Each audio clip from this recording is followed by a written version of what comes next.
como todos os santos, né? Como todos os santos,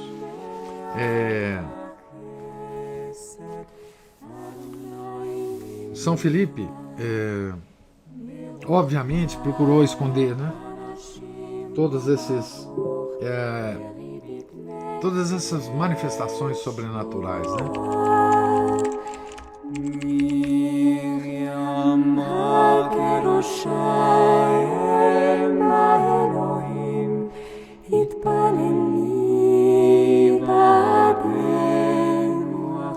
Já falamos de Fabrício Máximo, que se tornou um dos seus confidentes mais íntimos desde seus primeiros anos romanos. A sua mulher, Lavínia, já tinha tido 5 filhas e estava para dar à luz mais uma vez, quando houve algumas complicações que ameaçavam levar a criança à morte. Filipe rezou por ela e depois comentou ao seu velho amigo, com toda a segurança, que tudo correria bem. Teriam um menino saudável e deveriam dar-lhe o nome de Paulo. Então, Filipe rezou, né, por ela e depois comentou, né, que tudo correria bem e que o nome do menino deveria ser Paulo. E realmente tudo ocorreu conforme tinha predito. Passaram-se os anos. A mãe de Paulo e uma das suas irmãs já tinham falecido quando o rapaz adoeceu gravemente, pouco depois de completar 14 anos.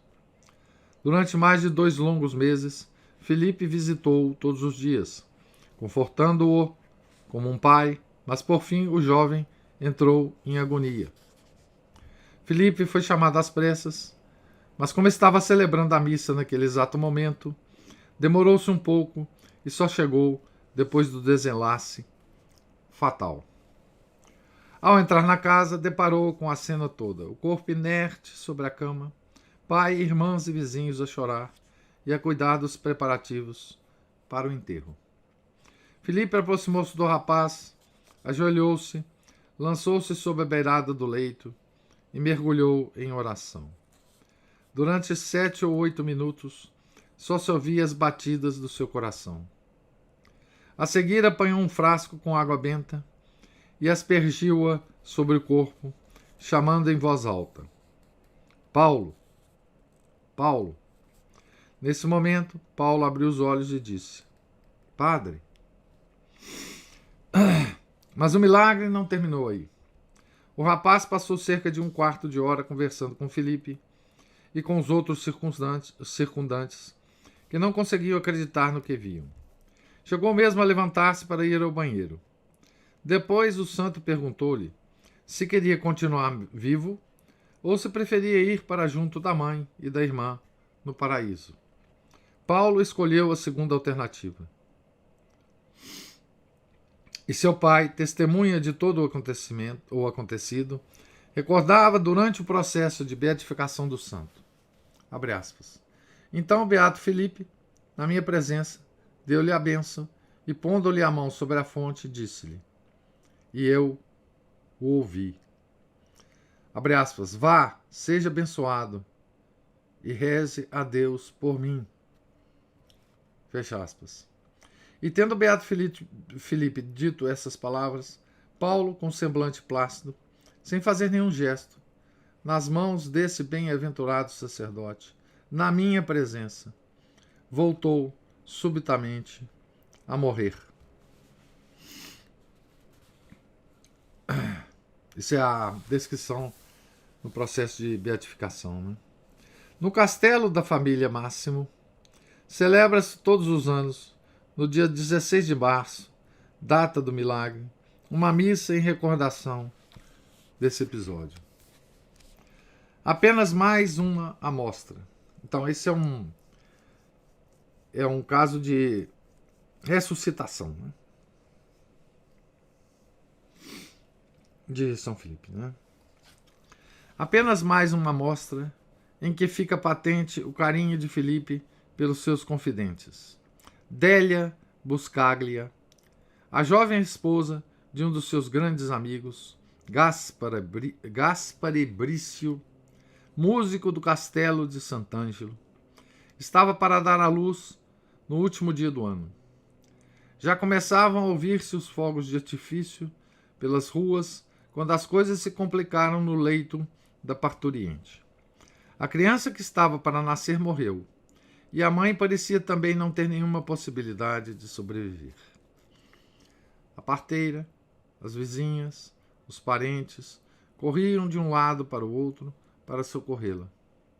O marido aflito foi pedir a ajuda da oração nas igrejas e conventos vizinhos e veio da rua trazendo pela mão o padre Felipe.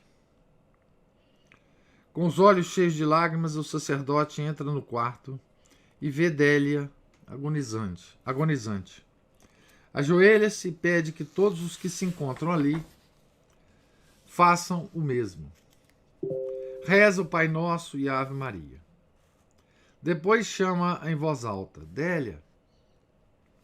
Como se despertasse de um sono profundo, a mulher responde-lhe: Padre, o que o senhor quer?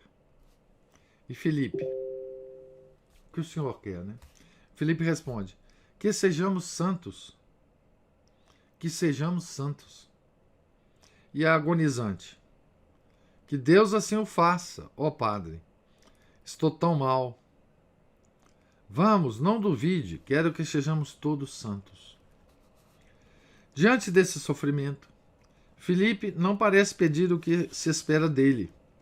Antes procura voltar os olhos da moribunda e os de todos os presentes para a fonte de toda a vida, até com uma aparente falta de compaixão. Mas Deus não deixa de premiar, como Felipe, seu amigo íntimo, sabe tão bem, esse abandono nas suas mãos. Já ao descer as escadas para a rua, Felipe confia ao amigo Gaspari, abre aspas, volte para o quarto, que Deus já lhe fez a graça, e que me sejam bons. A mulher já começava a sentir-se melhor.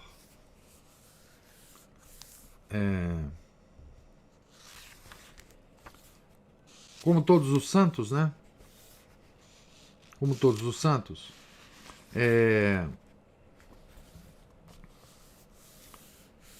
São Felipe, obviamente, procurou esconder, né? Todas essas manifestações sobrenaturais, né?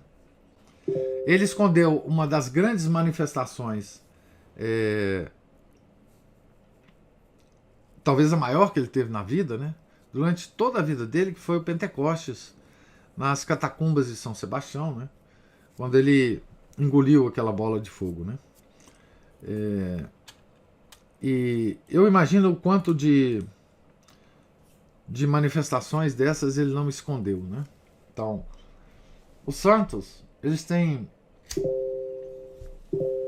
várias estratégias para esconder isso, né?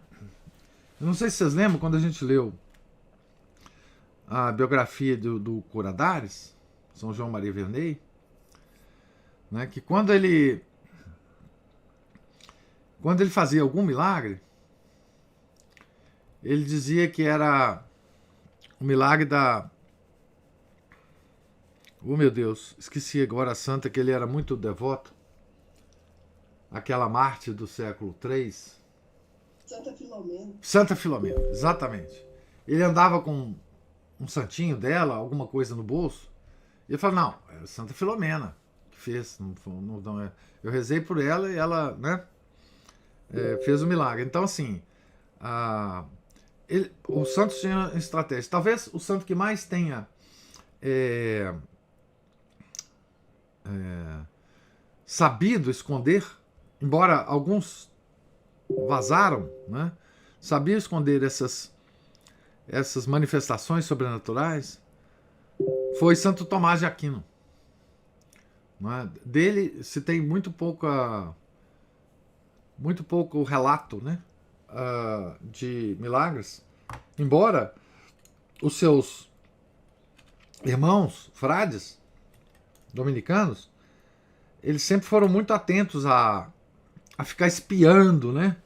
São Tomás de Aquino, mas talvez o santo que mais tenha sabido esconder isso, né? Tenha sido ele.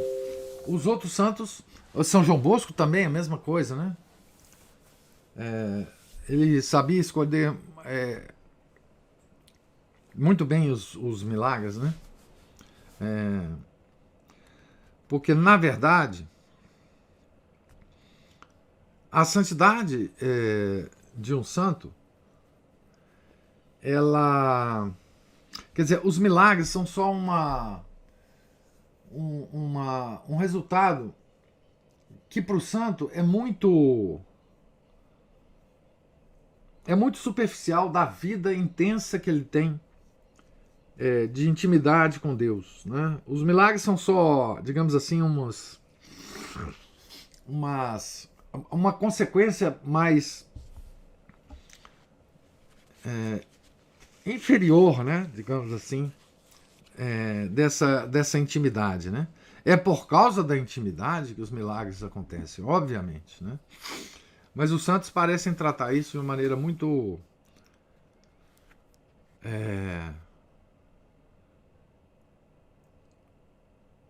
muito natural, pouco como um assunto que não merece comentário. Na verdade é essa, né? E também, é claro, que para esconder a própria intimidade, que seria motivo de problemas para eles, né?